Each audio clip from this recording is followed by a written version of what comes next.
and my dear brothers and sisters in the Lord Jesus Christ. Well, we come to Proverbs 28 then this morning, and as we've found so far, we believe that each of these chapters, remember, has, shall we say, a key idea that somehow binds it all together and makes sense of the narrative so that it can be seen as one harmonious whole.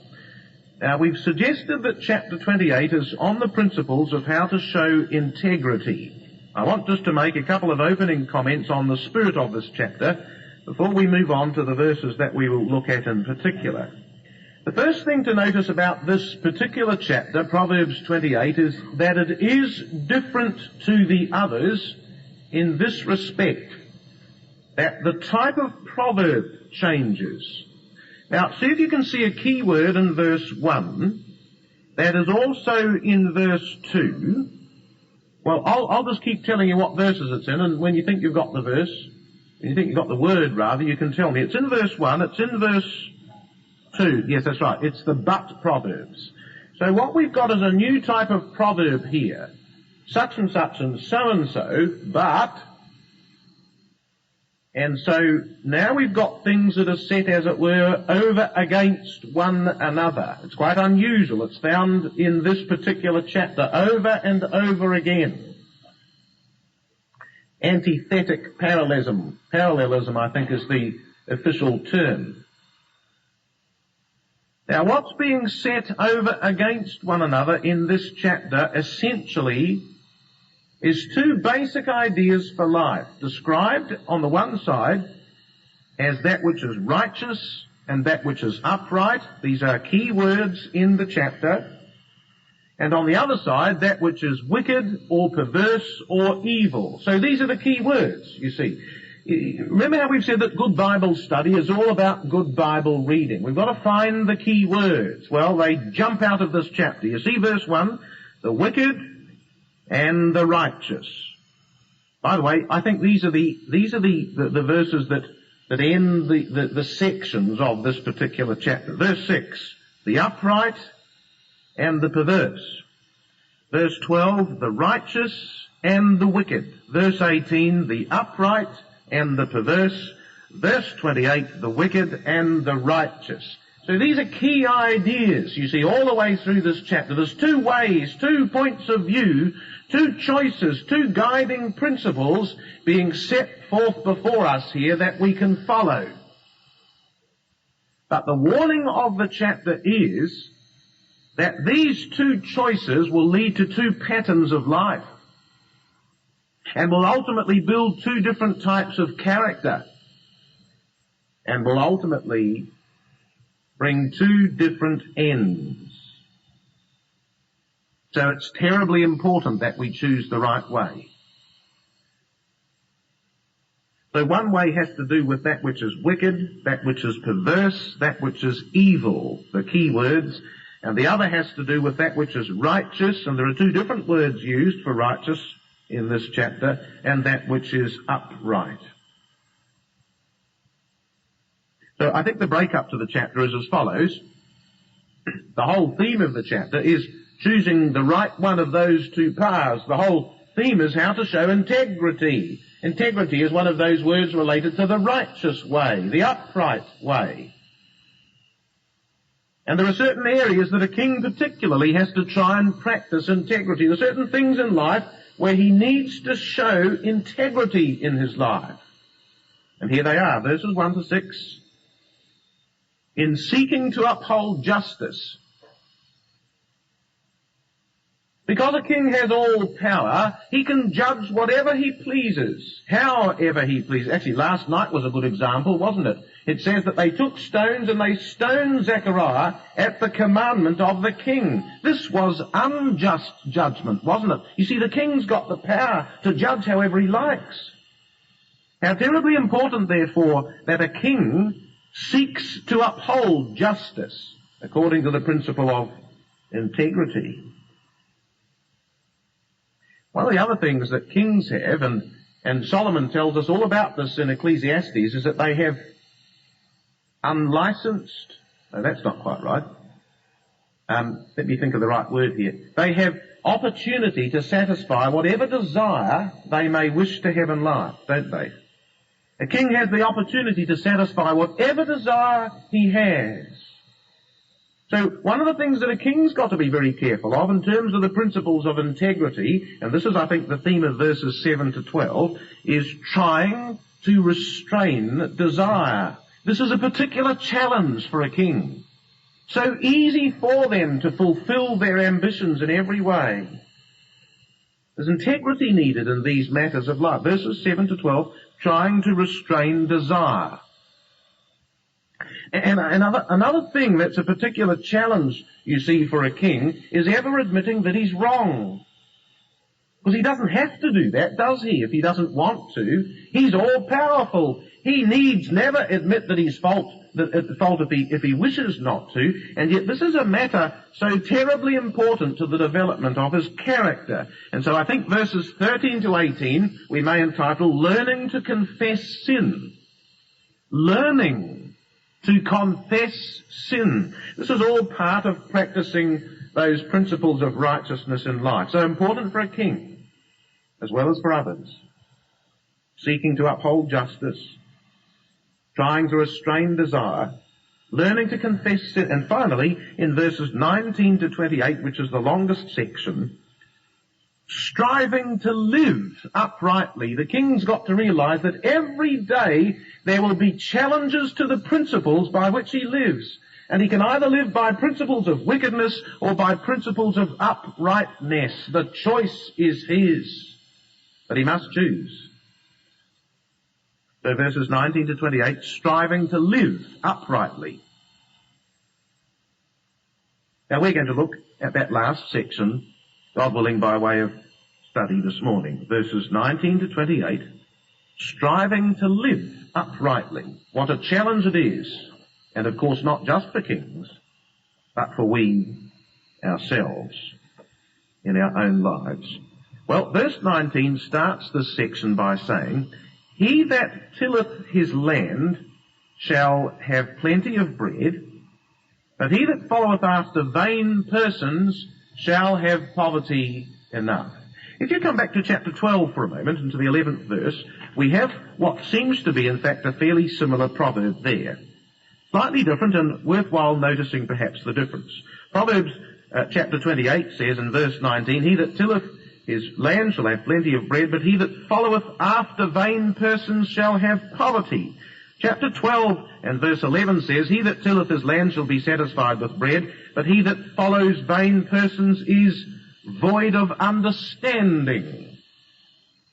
So you see, chapter 12 stresses the foolishness of pursuing empty dreams, whereas chapter 28 stresses the results of such folly. It will inevitably lead to poverty, says chapter 28. By the way, you'll notice that in both cases, I think in both cases, yes, the word persons is in italics. It really shouldn't be there, should it? It's not that they follow vain persons so much as a vain idea of life here. So the Revised Standard Version says worthless pursuits. The NIV says fantasies.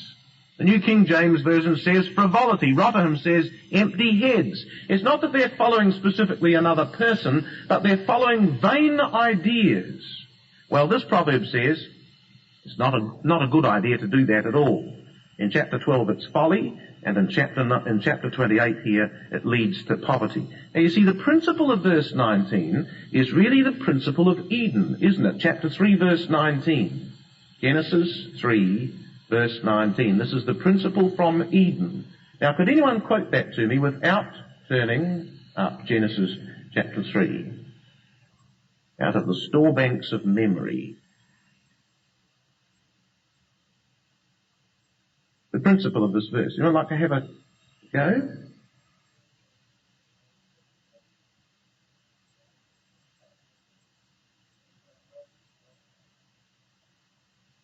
Yes, I think that's acceptable. Very acceptable. And quoted from the authorized version as well, how splendid it is.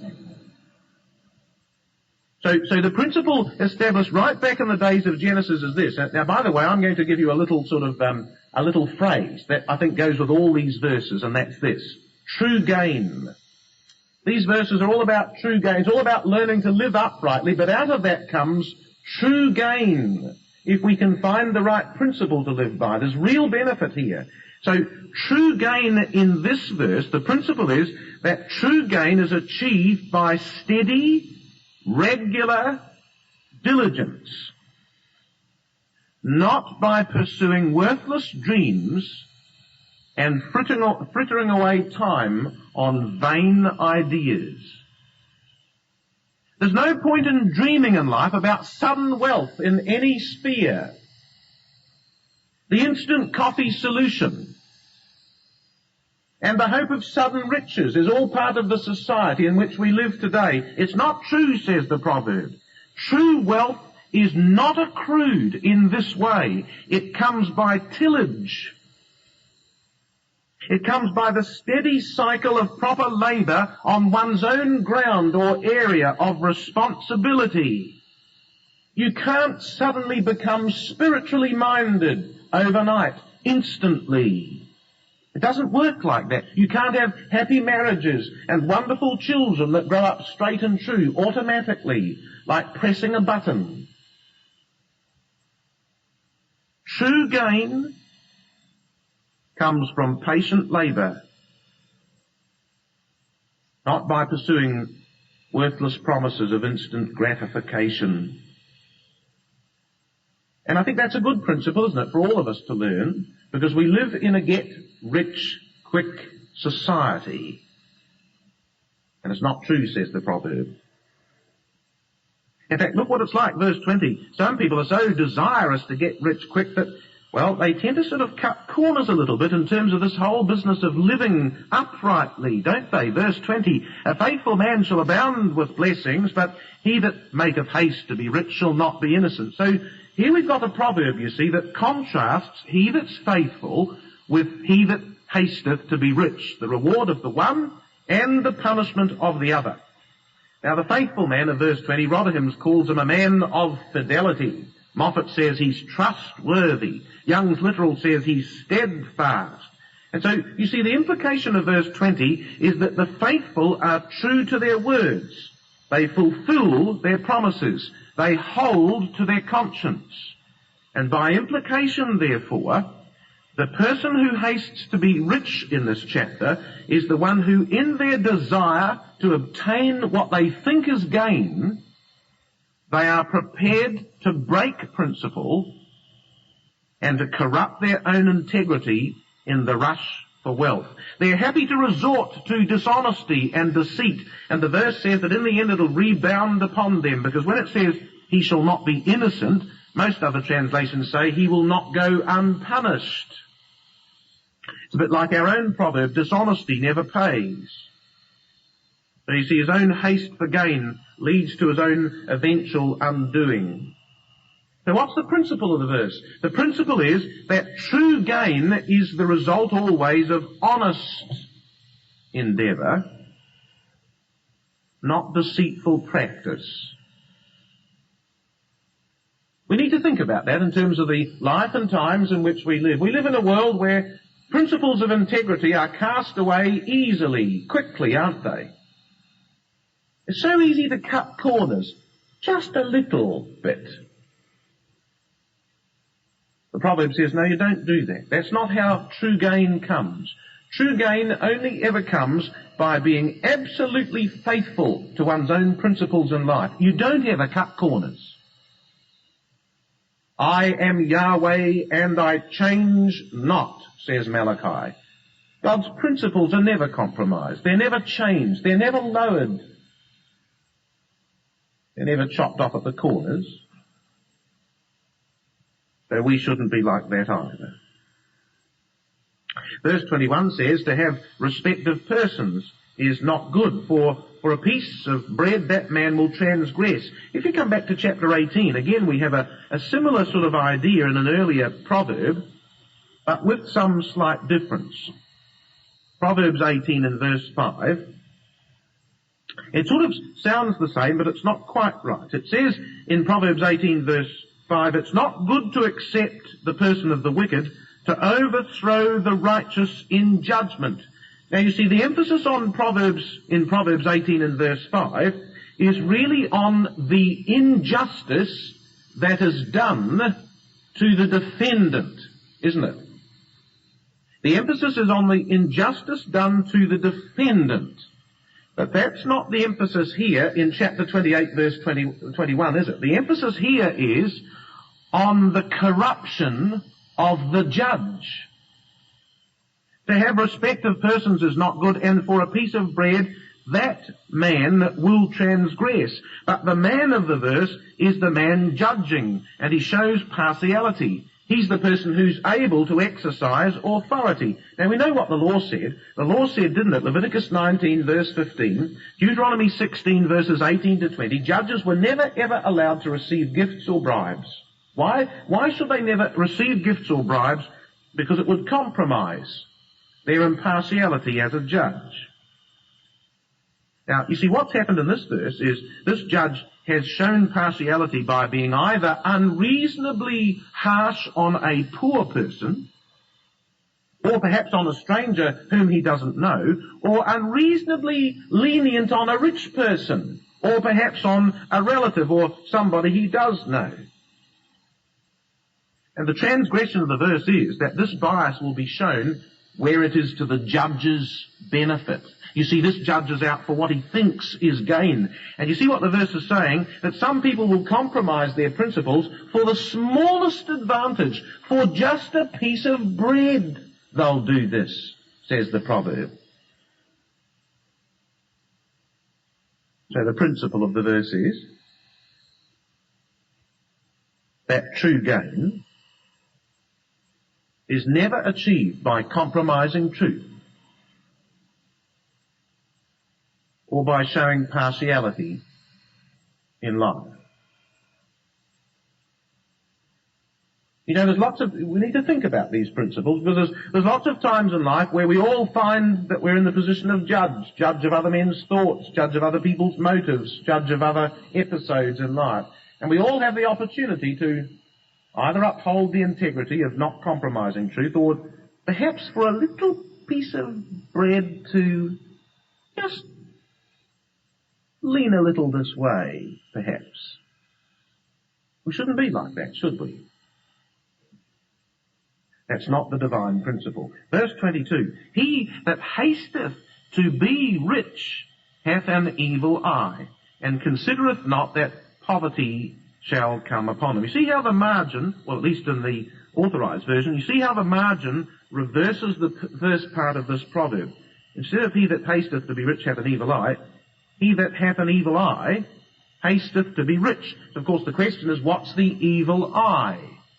Well, let's come back a few chapters and compare another type of eye. Proverbs 22 and verse 9. Let's work out this evil eye business here. So what's the evil eye of the one who hastes to be rich in Proverbs 28? Well, in Proverbs 22 and verse 9 it says, he that hath a bountiful eye. Now you see what the margin says. He that has a good eye. So what is a good eye? And the answer is, a good eye is the eye of the man or the woman who is generous in spirit. So if a good eye is the spirit of generosity, then what's a bad eye or an evil eye? And the answer is, well, that which is the opposite to generosity, the spirit of miserliness. Now, if you come to the next chapter, I think that explains a little proverb in chapter 23, you see, doesn't it? Someone was talking about this the other day. You see verse 6 of Proverbs 23. Eat thou not the bread of him that hath an evil eye, neither desire thou his dainty meats. For as he thinketh in his heart, so is he. Eat and drink, saith he to thee, but his heart is not with thee. Now, you see, that suddenly makes sense now, doesn't it? Because if the evil eye is that he has a grudging spirit of miserliness, the proverb says you better be careful not to eat all his dainties. Because, you see, when you're in his house, he says, oh, eat up, eat up. But you know, every time you take a mouthful, he says, that's my food you're eating, in his heart. He's got an evil eye. He hates seeing you do this. He can't stand seeing his jolly good food disappearing down your gullet. He's got an evil eye. So you see, this is the spirit of the person. Well, you know what other translations have for that person in chapter 28 here in verse 22. He that has an evil eye. Revised Standard Version says miserly man. Moffat says selfish man. NIV says stingy man. So you see, here is the spirit of those who hoard their possessions. They become selfish in the process of amassing wealth, seeking gain. See, this is what it's all about, isn't it? Seeking gain. But the real challenge of these verses is what's true gain? What's real gain? Now, come and have a look at Ecclesiastes chapter 4, because here's the miser, you see. Here's the spirit of the miser in Ecclesiastes chapter 4. The one with the evil eye. What an unhappy creature he is, to be sure. Ecclesiastes chapter 4 and verse 8 says, so here's the man of Proverbs 28 verse 22 really. There is one alone, and there is not a second. Yea, he hath neither child nor brother. Yet there's no end of all his labour, neither is his eye satisfied with riches, neither saith he, for whom do I labour and bereave my soul of good? This also is vanity, yea, it is sore travail. You see, this is the miser who lives alone. He ends up alone because he really can't trust anybody else, because he's got such a lot of wealth, and he doesn't really want to share it with anyone, so he doesn't acknowledge his family, he's cut them off, he's got no brothers. I don't want to have a brother. I might have to leave some of my money to him. I'd be best to disassociate myself from my family so that I can preserve my wealth. And if that's the case, then it would be rather a good idea if I never ever have children, because I'd have to give it to them too. So there's one alone, not a second, no child, no brother. He lives by himself, so that he can accumulate his wealth. And the funny thing about this verse is that somehow he's never satisfied, is he? The evil eye wants more and more and more. Now come back to Proverbs, chapter 28 and verse 22, and let's just see the end of that spirit. How classic this is for the age in which we live. Isn't this the spirit of the age in which we live? Getting more, accumulating more, having more. Well, you see, what this proverb says is, he that has the miserly eye and that hastes to be rich considers not that poverty shall come upon him. He's unaware that poverty is coming upon him. You know why that is? Well, you see, I think it is not necessarily that he loses all his wealth, although that's possible. But you see, the miser, living all by himself in his mansion with all his wealth, is poor, isn't he? Because you see, what that spirit does, you see, here's the person, it's the person who shuts off friendship, is suspicious of happiness, queries anything that involves giving. You see, in the end, it blights their life because they're miserly, not just with their money, but everything else. This is the person that becomes miserly with praise to others. This is the person that's grudging in acknowledging the good work or the kindness of another. This is one who's a little bit wary of ever depleting their own stock or reputation. And so in the end they have no friends, do they? They're poor people, really. And their life's not happy. There's actually poverty on every hand. Poverty of friendship, poverty of happiness, poverty of health, poverty of the future, poverty of family, poverty of love. And yet they thought they were getting gain. It's all a paradox, you see, isn't it? So the lesson of the verse is that true gain is never achieved by a miserly, ungenerous spirit that does not care for others. It never actually brings true gain, funnily enough, although that's not what the world would teach us. Verse 23 says, now this is interesting, he that rebuketh a man afterwards shall find more favour than he that flattereth with the tongue. So you see, here now we have the ultimate effect of rebuke and flattery compared the one with the other. So what does flattery do? What exactly does flattery do? Well, you see, flattery either justifies an existing state of sin or provides enticement to walk in a new path of wickedness. Whereas what rebuke does is it challenges error and stimulates a change to walk in righteousness. Now, of course, the verse presupposes something here, doesn't it? It presupposes, firstly, that the rebuke is given in the right spirit. That's always important. And also that it is received in the right way. It assumes that the recipient is righteous, but you'll notice that the focus of this proverb is not on the receiver of the rebuke, but on the giver, isn't it? He that rebuketh shall find favour. Now, why does the person who gives the rebuke, why is it that he finds favour in this verse? And the answer is, because the words of a just rebuke, if they're rightly administered and rightly taken, bring lasting benefit in life, don't they? Lasting benefit. So you see how really that beautifully fits the principle of this section, doesn't it? That you see, true gain is not always obtained in pleasant circumstances. That which may seem initially unwelcome, but which is ultimately beneficial, is always appreciated by the righteous as true gain in the development of their character. And they see rebuke in that light also.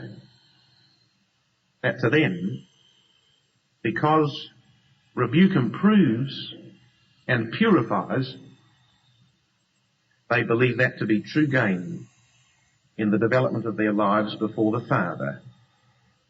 True gain is associated with things of lasting benefit, not temporary value.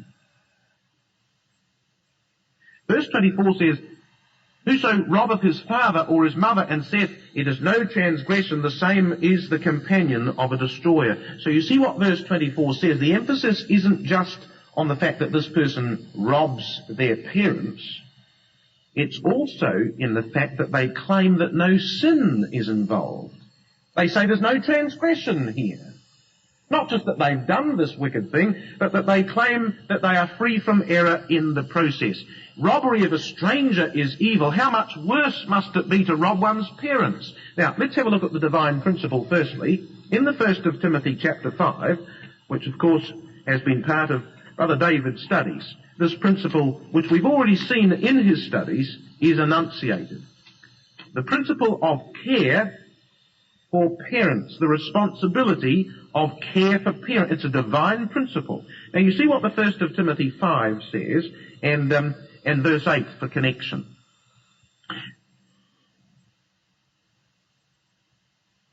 If any provide not for his own, as of his own house, he hath denied the faith and is worse than an infidel.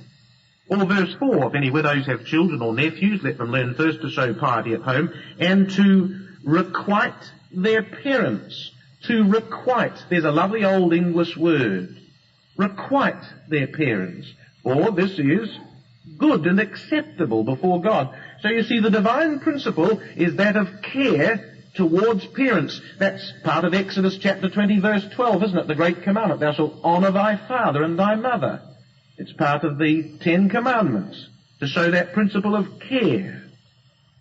Now, anything that breaks that principle, anything that destroys that responsibility of care, is in fact an evil principle. And of course the Jews, in their normal, ingenious way, found a way to do just that, is to have a law and then promptly break it. If you come to Mark chapter 7, we have, of course, perhaps the most famous example of Proverbs 28 and verse 24.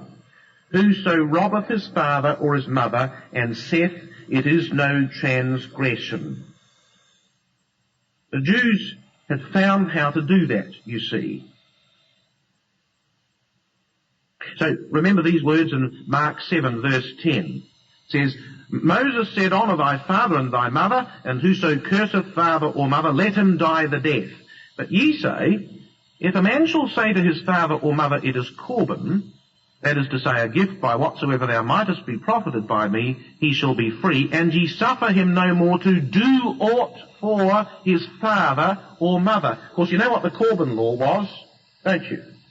If a man had land or flocks or herds or wealth or possession, which he really ought to be using to sustain his parents in old age. You see, in biblical times, you see, the superannuation fund of the Bible was your children, wasn't it? The fact that the next generation would care for the older ones in their community. That the family line of responsibility would mean that as the children grew up, that the parents could grow gracefully old, being cared for in the family house. The children were the safeguard for the old age of the parents.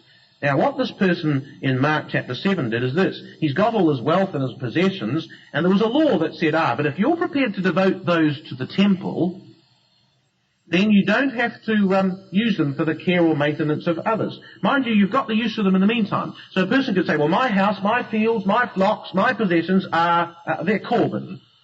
Sorry, Dad, I can't help. But during his life, he was able to prosper from the use of those things. That was a device to get around the principle of the law. You know, in Mark chapter 7 and verse 12, where it says, Ye suffer him no more to do aught for his father and mother, I've put, see Proverbs 28 verse 24. He that robbeth his father or mother and saith it is no transgression. There's the very fulfillment of that principle. So what is the principle? What is the lesson of the proverb? Well, I think the principle is that true gain never comes by depriving others who rightfully have a claim on your care. True gain does not accrue at the wrongful expense of another. That's not how it comes in life. We can't increase our own prestige, our own position, our own gain by robbing others to whom it rightfully belongs. That's not the way to true gain. There's the proverb. And then coming back to Proverbs, the next proverb says in the 25th verse, He that is of a proud heart stirreth up strife, but the man who puts his trust in God comes to a different end, a different conclusion, inasmuch as he shall be made fat. Now, in verse 25 here, and for that matter in verse 26, I think we've got, if you like, if I can put it this way, a missing section on each side of the ledger. So if I can just use my hands here to demonstrate that, here's verse 25. So imagine that each side of the proverb has 3 sections, all right? 3 sections. Now, on the side of the proud man, what we've got is the first 2 sections, but not the last section. So if I can put it this way, we've got the man of the proud heart, he stirs up strife, but we're not told what happens to him. We haven't got the third bit. You follow me there? On the other side, we've got the man who trusts in God. So we've got the same as the first bit. We've got the proud man on the one side, and the man who puts his trust in God on the other side. In the middle section, we know that the proud man stirs up strife. We're not told what this man does. And at the end, in the third section, we're not told what happens to the proud man, but we are told what happens to this man. We're told that he shall be made fat. So what we've got to do here is to supply the missing pieces so that the proverb actually is rounded out to its fullness. It's called supplying the ellipsis of thought. So really, I think the fullness of the proverb is this. He that is of a proud heart stirs up strife and does not prosper. But he whose heart trusts in Yahweh seeks peace and is made fat. Now we have more of a parallel of thought, don't we? You see how that by supplying the ellipsis of thought there, we actually complete the parallel idea of the proverb. So what we're being told about here is the person who stirs up strife. Now the proud man of this verse, a number of other translations, and I think rightly so, render it as, well, we've got any other translations for the proud man? Greedy. Yes, that's quite a common translation, isn't it? The greedy man. So you see, the greedy man stirs up disputes. Why does he do that? Well, he's wanting to do something for his own benefit here. He doesn't just stir up disputes and quarrels for no reason. He's grasping for gain. That's the spirit of these verses, isn't it? Now, do you know, in the New Testament, the word strife is invariably linked to another word. Does anyone know what the word is? Something and strife, something and strife, something, all the way through the New Testament. Sorry? No. Envy, did someone say envy? Envy is right. Envy and strife. Envying and strife. What's envy? What is envy? It's more than admiring someone else. It's desiring what somebody else has. You see, this man of the verse is a greedy man. And the reason why he stirs up strife, the objective of the strife that he stirs up, is he has the ambition to obtain from another their wealth. Whatever that might be. He envies it. His strife is related to his lust for gain. Now what could that be? You see, this could happen even in ecclesial life, couldn't it? We don't really normally become quite so obvious that we want to actually take someone else's money. Not literally. But it could be someone else's success, couldn't it? It could be someone else's position. It could be someone else's popularity. There could be other things, you see, about that person that we envy, and so we cause strife that we might make gain out of them or from them, and we provoke quarrels for our own benefit, really. We're greedy of gain. So I think the principle of the verse is quite simple. True gain does not come from selfish contention or from bitter rivalry, but from gracious surrender to the divine hand upon us. That's the spirit of this man or this woman, isn't it? True gain never comes from selfish contention or bitter rivalry, but from the person who's prepared to graciously surrender to the divine hand upon them. Whoso puts his trust in Yahweh shall be made fat. You see the paradox? You see, it's the greedy person who wants to be made fat. It's the other one who didn't do that surprisingly ends up prospering. It's a paradox, you see, isn't it? The one who wanted it never got it. The one who wasn't worried about it gets it. So you see, this is all part of a lesson I think that we need to learn in life, is that the wisdom of this world is foolishness with God. We live in a society that says they know all about how to get gain. Proverbs says they don't know anything about it at all. Not according to divine principles. The way divine principles work for the bringing of true gain in life are quite contrary to the principles and the thinking of the flesh.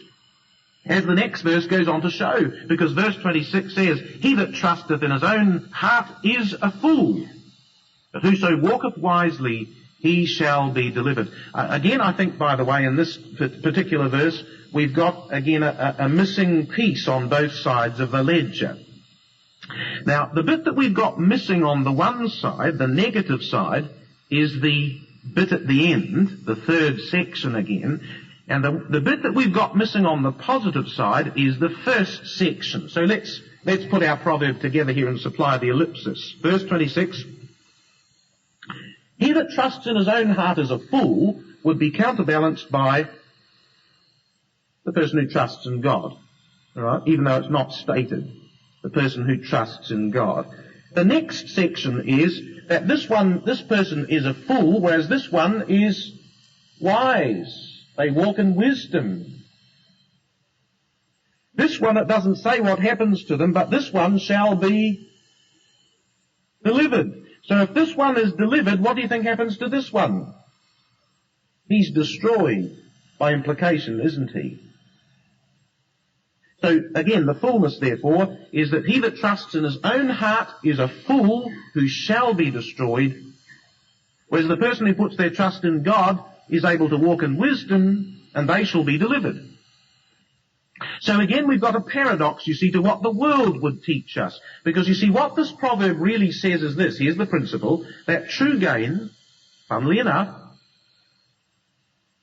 is not found by relying on personal skill or individual ability. Now, that's not what the world teaches, is it? The world says, you can do it. You've got it. You can do it. You've got all the skills and the qualities you need. You rely upon yourself. This proverb says, that man's a fool. He'll be destroyed. You know why he'll be destroyed? Because, you see, life outside of the divine principles of the truth can only lead to the death, which is ultimate destruction, with no hope of the age to come. What true gain is there in that? Life outside of divine principles can only end in destruction. Only those who live by divine principles have the opportunity, the hope of being delivered. And isn't that the true gain that we ought to be looking for in life? Of ultimate deliverance? Well, says the proverb, it doesn't come from personal skill or individual ability. Quite different, isn't it, to the teaching of the world? And I think that's a good lesson too, because, you know, our young people are all engaged in tertiary qualification, and we live in an age where it's necessary now. We realise that there are jobs and functions that may need tertiary education. I have no problem with that, as long as we always remember that divine principle is actually quite different to human wisdom. In fact, sometimes so totally different that they're exact opposites. Don't ever forget that. Now, here's another opposite. Here's an exact opposite. Verse 27. He that giveth unto the poor shall not lack, but he that hideth his eyes shall have many a curse. Now you see, here is a classic illustration of where divine wisdom is the opposite of human shrewdness. How does the world teach us to obtain wealth? It says, well, you've got to accumulate. You've got to accumulate assets. And then you've got to do your best to jolly well hang on to them. Look out for number one. What's in it for me? These are the great watch cries of the society in which we live. What's in it for me? How God-centered. And the proverb says,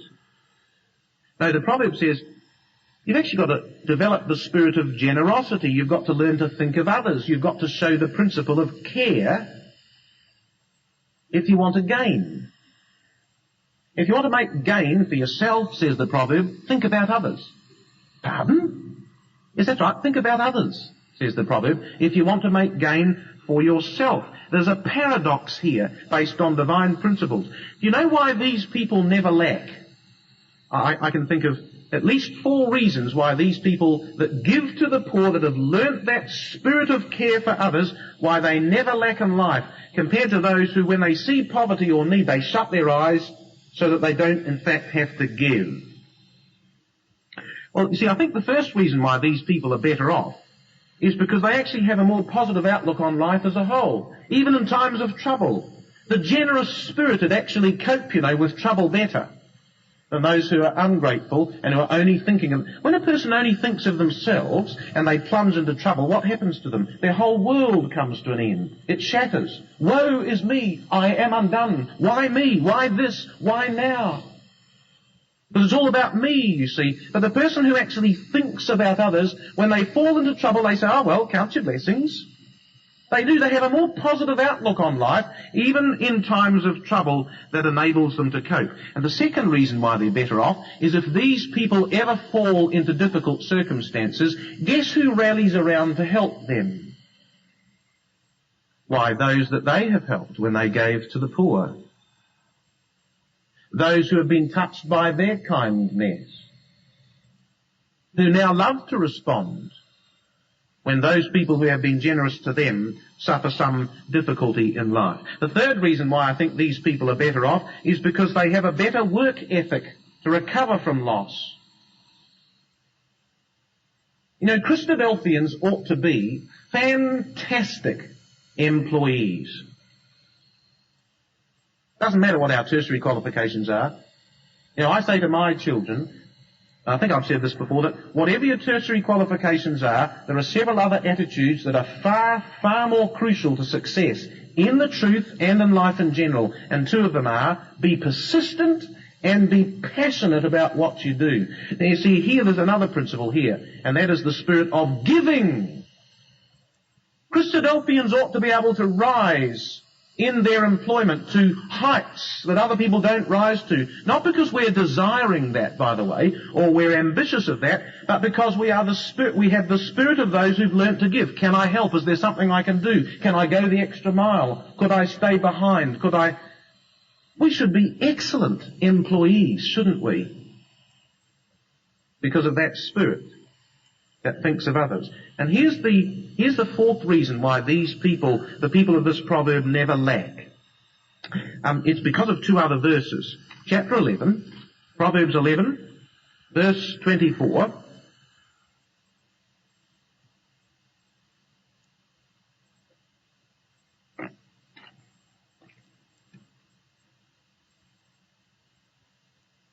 Here's the same principle, you see.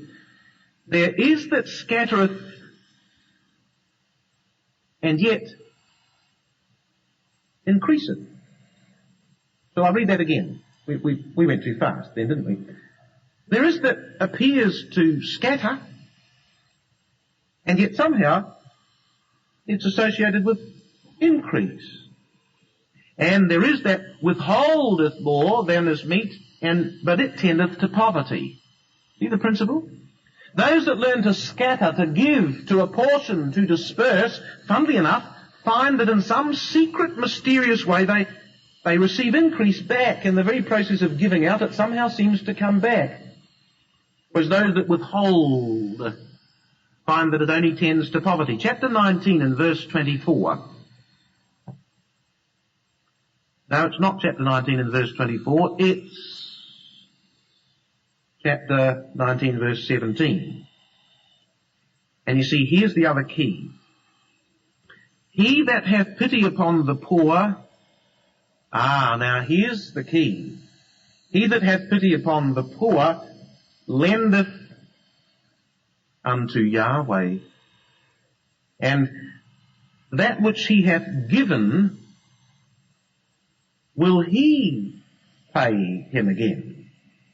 So God steps into the picture, you see, in a way that the world doesn't understand. You see, this is a secret that the world knows nothing about. And that is that those that learn the principle of giving find also the secret of the divine blessing in their lives, because God is the great giver. And in learning the secret of giving, we learn the secret of God's manifestation. God gave His only begotten Son.